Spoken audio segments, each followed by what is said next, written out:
with Stefanie Diaz. Stefanie runs Women Only Entrepreneurs, which is W.O.E in Atlanta, which is kind of cool. There's like this thing back in the day, it was like W.O.E, I don't remember what it was. But and she also is a public speaker and radio host and overall a generally dynamic human being that's involved in the Atlanta startup ecosystem and the Atlanta entrepreneurial ecosystem.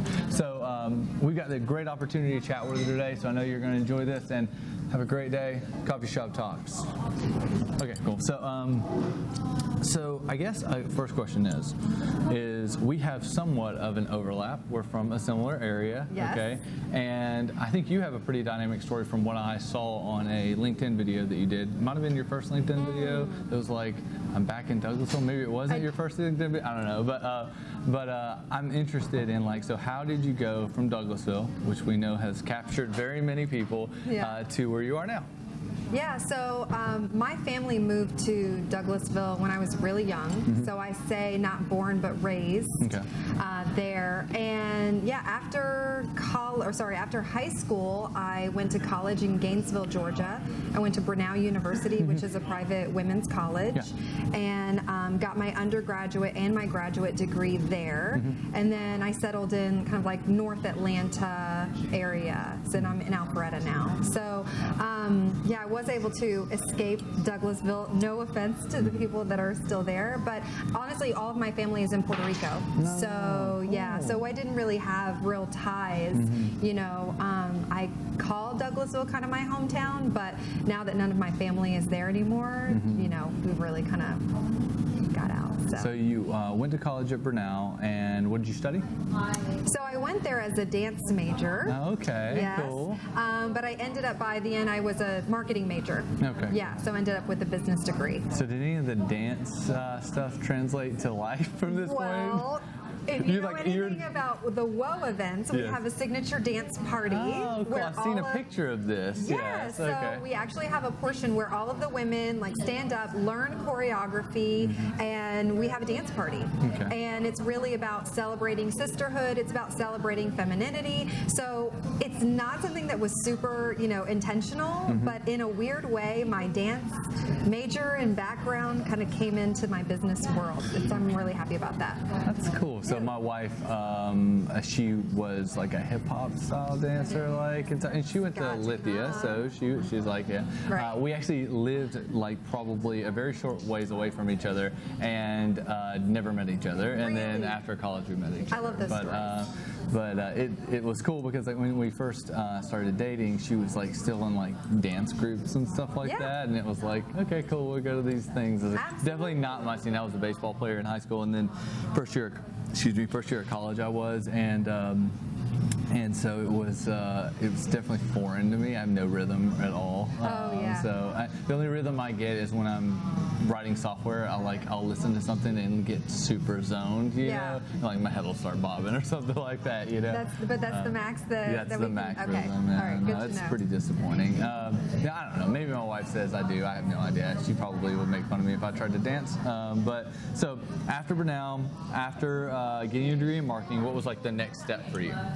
So after the marketing degree, the university recruited me to work in the admissions office, and I took them up on it so that I could stay there and earn my graduate degree. So I was working full time and then getting my MBA nights and weekends. And then once I finished that, I had a friend who, she was a pharmaceutical rep, you know, out in the field, carrying the bag, making a lot of money, had the company car. Making piles at that time, like, especially when you have no perspective on what a lot of money is when you're young.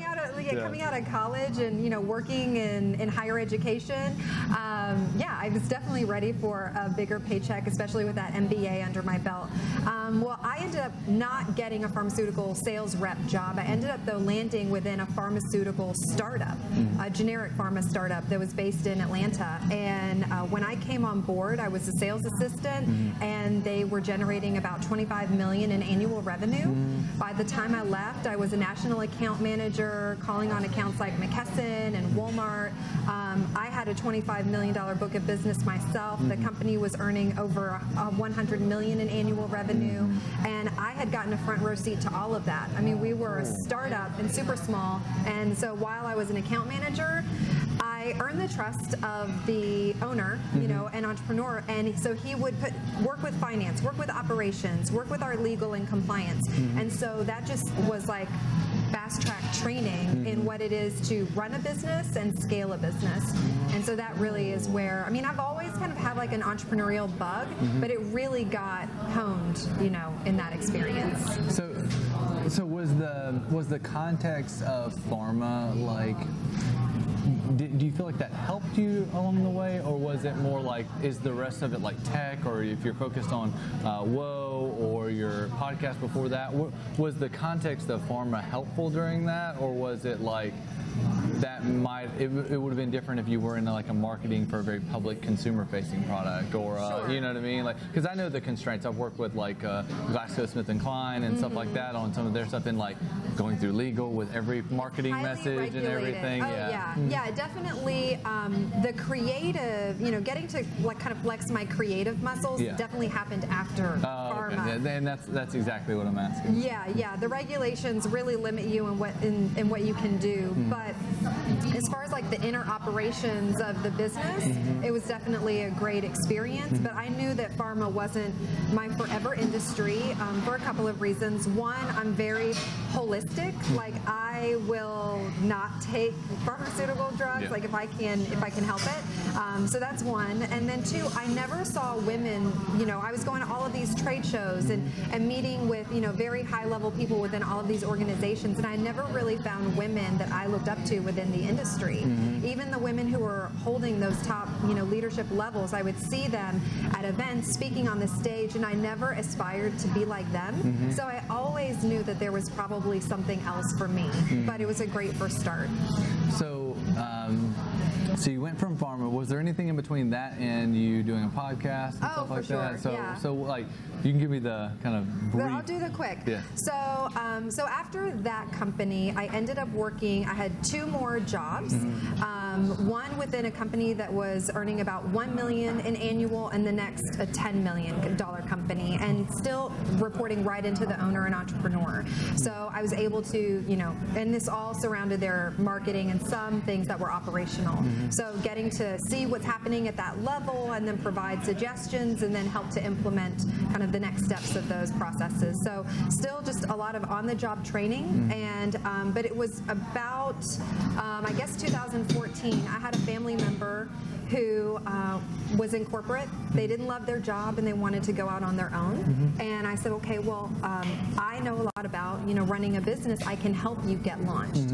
And that is where the idea for Mastermind Your Launch came. It was really by that first experience of not just joining someone who was already in motion, but taking someone from ground zero and helping them get out there, get their first clients, get their marketing underway, build the business. That really made me say, you know, I feel like there are so many other aspiring entrepreneurs out there. They're unhappy where they are. They have like an inclination that they want to do something more, but they just need a couple of gaps filled in. And so I really wanted to be, I felt like I could be a resource for them. And so I started the podcast. It was a weekly show to interview as many entrepreneurs as I could about the launch of their business. Because I thought if I could tell as many stories as possible about someone taking an idea and making it a reality, then these people will have no excuse to go out and do it themselves. Because they will relate to, okay, this woman, she was a single mom and she went out and did it. This woman, you know, she was in, you know, like she was in her 40s and 50s, you know, and she was like later in her career and she did it. You know, this kid was out of college and he did it. Like, I have no excuse. And so that's when I got started with that. I started hosting mastermind meetups for entrepreneurs to come and collaborate together, and so that I could help, you know, kind of facilitate their next steps. And then everything else has just been kind of like one foot in front of the other, opportunities presenting themselves to get me to where I am today. So how did you make income during that time? So you you mentioned there's you know, obviously you were going from one place to the next, and when I say that, there were obviously timeline inside that. But like, so what enabled you to be able to take that step? Because there's always that enabling thing. Like, I got enough money in the bank to do this, or you know, there's, because you're always risking something. So what during that time enabled you to take that risk? So first of all, I did something that I don't recommend anyone to do, which is when I launched Mastermind Your Launch, I didn't have any any product or service. I was really just like, it was just the podcast, the radio show. And I was really just, wanting to tell the story, and it was a passion project. But then I did start to turn it into a business. I started to host events, and then I was able to charge ticket fees, look at sponsorships. I was starting to get clients. I had group coaching that was really affordable for like a startup to come, and then they also had like a bonus, a strong network, a community that they could collaborate with on their next steps. And then that started to grow. I started to get clients who were interested in working with me one-on-one. Then I got clients who said, I really love this plan that we put together. I'm not the one to execute it. Can you do that for me? Okay, yeah, I can. So it just kind of went from there. That's interesting. So like, it seems like it kind of built on itself, but was there ever a point in which you just like quit your job and did this? Or like, so what was that moment where you're like, okay, I'm gonna walk away from a steady, someone else is providing income and any type of risk mitigation for me, and now I'm gonna jump into this. Did you already have clientele built up? Like, what was that like? I had definitely been in motion for a while, maybe about a little over a year that I had been in motion. And I, at that point, I had an employer that was already super flexible. I had a work from home situation. So I was able to kind of get my work done, and then sometimes I'd pop out and go to a networking event or do things like that. And then I was able to approach my employer and scale back my engagement to like a part-time. And, just let them know, like, I'm not going to be accessible 40 hours a week, so let's go ahead and account for that. And so we did that. And then there came a point where it was just the business was requiring well more than 20 hours a week, and I was ready to make that jump. And so at that point, I said, I'm all in on my business. And it was also too the dynamic, like, I'm a big believer in energy, just the energy that's around you, the people that are in your life, and are they bringing you up or are they bringing you down? And so in that moment, I just did like a mass clearing of any energy that I felt was going to hold me back from the level that I knew I was capable of. And so, exiting that company was part of that. So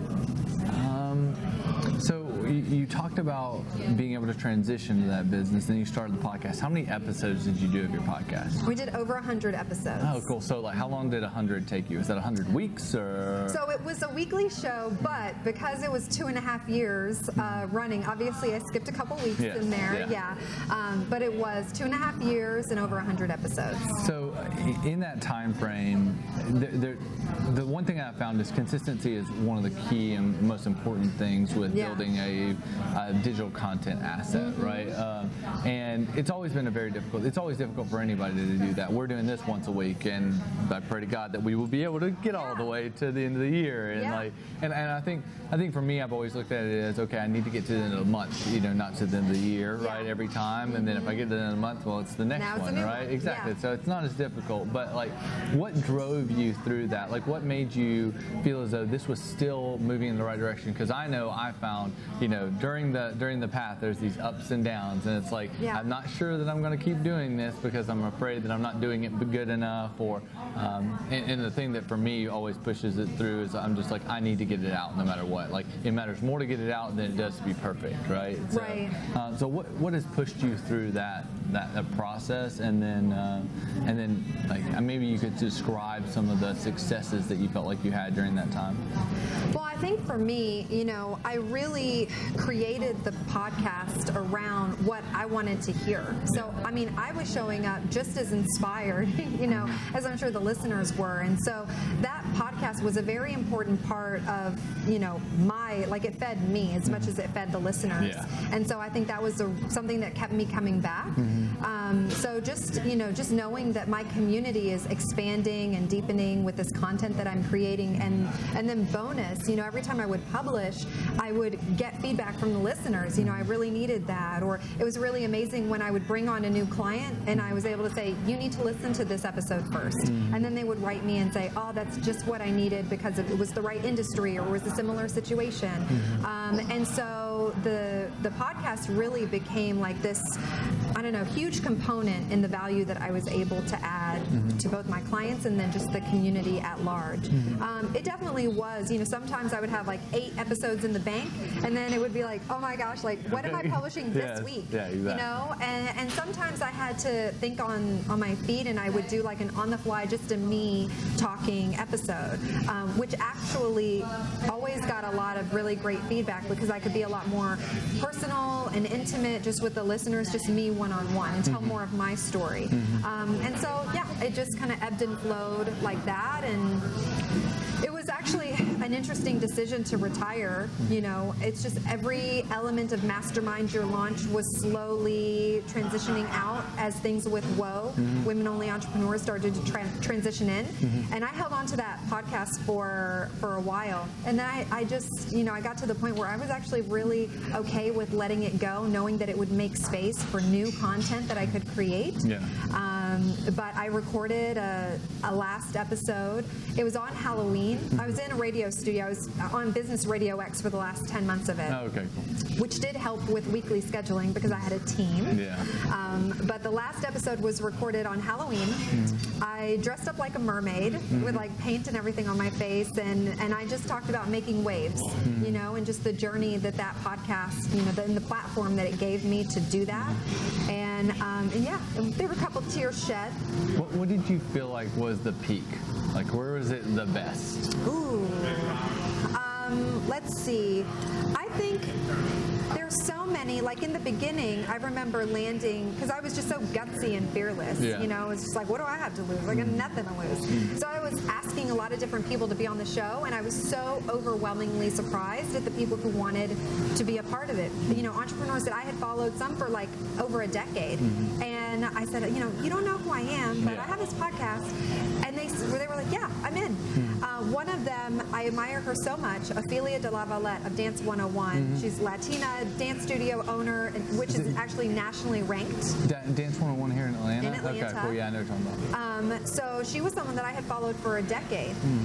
Now she's been on the podcast. She was a part of W.O.E, and she and I are friends. We go out, we have lunch and wine, and she's become like a mentor to me. And it's just been beautiful. Those moments, there's so many like little moments. But I would say, yeah, just the beginning, the fast start that it got is definitely something that I'll always remember.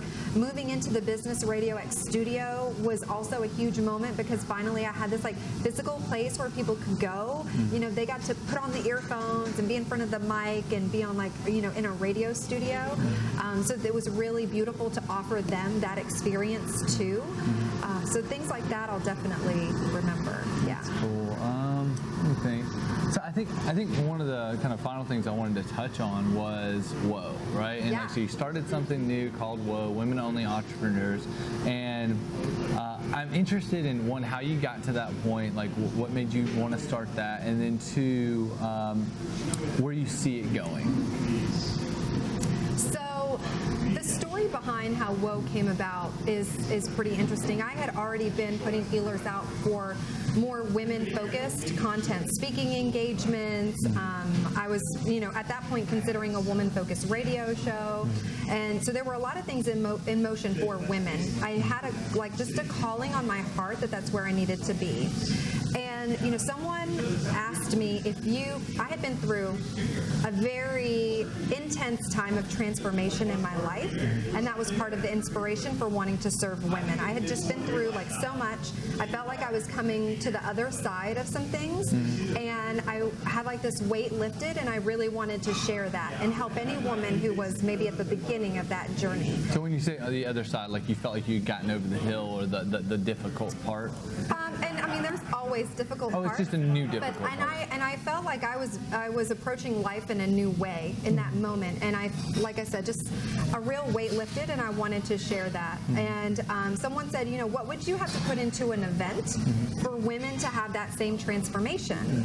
And it's such a simple question, but I was like, well, I would have to have an interview with a woman who's had success but is willing to be very transparent about the woes of her journey, because I want people to see real life. I said that there would have to be dancing because I am a dancer and it's my soul expression, and I just wanted a place where women could feel feminine and fun, because as female founders, we're so like in our masculine energy. Like, I got the to-do list, got to check this off, you know. I wanted them to have a place to not be like that, and a safe place. I said there would have to be affirmations because my soul work, my mindset work has been so critical to where I am today and to getting through those hard moments. I wanted a place where everyone could just like really just maybe take a moment and connect to something bigger than themselves.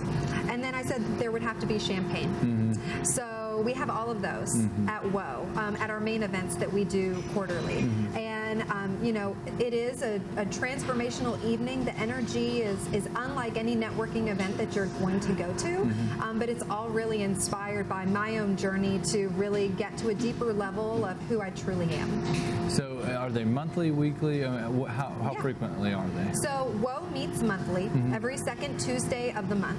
And our events span meetups, which are just like usually an hour and a half to 2 hours. We hop around different co-working spaces around Atlanta, and we have some open networking and usually like a panel or some type of... Are they in the afternoons? Or? They are in the evenings. Okay, cool. Yes. So after work, come have a little happy hour with your W.O.E tribe. And then quarterly, we do the big main event, which we lovingly describe as Ellen Meets Oprah for women entrepreneurs. And that's really, I mean, a highly produced... Do y'all do the big give day? No.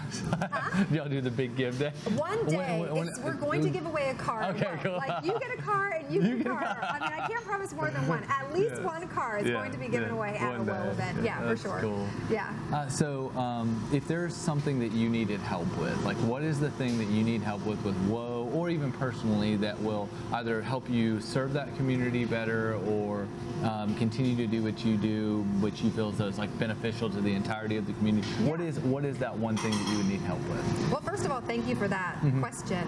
For me, the big mission behind W.O.E is I want to see women building bigger businesses. In Atlanta, the average woman-owned business generates about $130,000 a year in revenue. So basically, she's likely not got any employees on the payroll. 90% do not. And she's really just replacing a middle management salary at that point. I want to see women taking bigger action. And so for W.O.E to be able to do that, I've got to connect them with the resources. So we're looking for organizations that have resources for them and to join us with sponsorships and resources for these women to get connected to, whether it's the legal, financial, you know, strategic, you know, all of that. Pairing women with technology that they need to think about their business differently. Everything that they need to really get over that hump and start to fill the gap and really build a bigger business. And I'm really focused on, you know, doing that here in Atlanta. I want people to look at Atlanta and say, like, what is in the water over there? Those women are on fire. They are on fire, just blowing it out of the water. That's cool. So the last question is, typically it's just more of a fun question. So what do you do outside? Like, I know you're a dancer, right? Yes. So like, what do you do outside of women-only entrepreneurs, your daily business, your consulting, all those things? Like, what is the passion thing past this, right? Absolutely. Okay, so outside of all this, there is a lot of dancing. I love salsa dancing, so I can usually be found at the local salsa dancing spot. I am a mom to an adorable 5-year-old son. I got a 5 and a 2-year-old, or 3-year-old. I get that. Yeah. So me and my little guy, just pouring into him, and you know, hanging out with my soul sisters, my tribe, and just. Cool. Awesome. Just all that fun stuff. That's exciting. Yeah. Well, cool. Well, this has been great. I appreciate it. I don't know if I knew as much about W.O.E until now. And I've seen a lot of things publicly available of it, and you do a good job of promoting it. Thank you. Obviously, I'm not your target demographic, but I am someone that really loves to support those different things in the community, and I think it's a valuable asset to the community.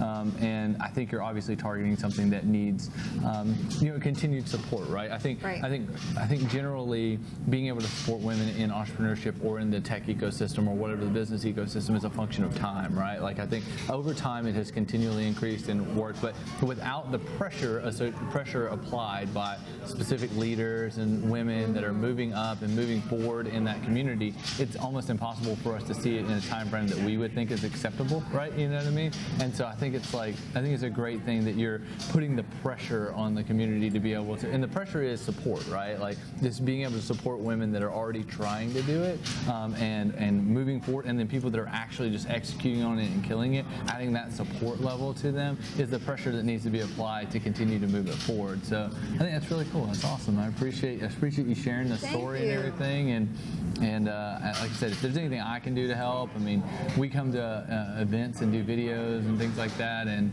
I think it would be really cool to be able to see what it was like and share and you know, just create something cool for y'all if you ever want us to. Absolutely. So. And just to share, W.O.E is open. Like men can come and do come to our event. Oh, sweet. Dudes are allowed? Dudes are allowed. We lovingly. What about bros? Are bros allowed too? Bros and dudes. Okay. Okay. We refer to them as our man-ambassadors. Oh, okay. Man-ambassadors. And there is a T-shirt in the works right now. Man-ambassador. So you'll have a man-ambassador T-shirt. It's almost like a staff on the back. Can you do it on the back across the shoulders? Do staff and man-ambassador on the back?